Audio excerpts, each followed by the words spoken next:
বিচার বহির্ভূত হত্যাকাণ্ডের শিকার সেই সংগঠনের মতো 2693 জন 2023 সাল পর্যন্ত, কিন্তু সেটা পরবর্তীতে 3000 অতিক্রম করেছে।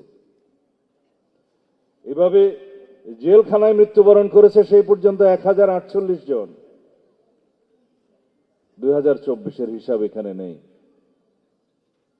রাজনৈতিক নির্যাতনের শিকার হয়েছে, মৃত্যুবরণ করেছে কয়েক হাজার। সেই সংগঠনের মতে 2023 সাল পর্যন্ত তার সংখ্যা ছিল টোটাল পারসিকিউশন, এভাবে গুম খুনের শিকার হয়েছে 7188 জন, 7188। 2024 সালে জাতিসংঘের তদন্ত কমিশনের ফ্যাক্ট ফাইন্ডিং কমিটির রিপোর্ট অনুসারে আপনারা দেখেছেন 1400-রও বেশি শহীদের তালিকা তারা করেছেন। 20,000-এর অধিক মানুষের আহত হওয়ার এবং চিরজীবনের জন্য পঙ্গুত্ব হওয়ার রিপোর্ট তারা দিয়েছে। তার মধ্যে 5 শতাধিক 2 চোখে এবং 1 অন্ধত্ব।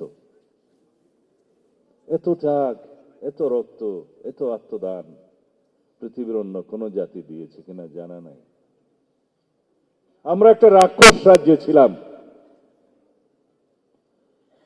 এবং মৃত্যু উপত্যকায় পরিণত হয়েছিল আমাদের এই প্রিয় মাতৃভূমি। সেখান থেকে মুক্তি পেতে যারা অবদান রেখেছেন, যারা রক্ত দিয়েছেন, শহীদ হয়েছেন, গুম হয়েছেন, খুন হয়েছেন, যারা অশ্রু দিচ্ছেন অবিরত, সেটা অবশ্যই এই জাতি মনে রাখবে। আপনাদের প্রত্যেকের একটা দাবি আমাদের চেয়ারম্যান সাহেবের কাছে আপনারা রেখেছেন যে আল্লাহ রাব্বুল আলামিন আপনাকে যদি সরকারে নিয়ে আসে, আপনি প্রধানমন্ত্রী হন, আপনি আমাদের এই সমস্ত খুনের গুমের বিচার করবেন। তিনি কথা দিয়েছেন, আপনারা দোয়া করবেন যাতে আমরা প্রত্যেকটি গুমের খুনের বিচার দেশে করতে পারি ইনশাআল্লাহ।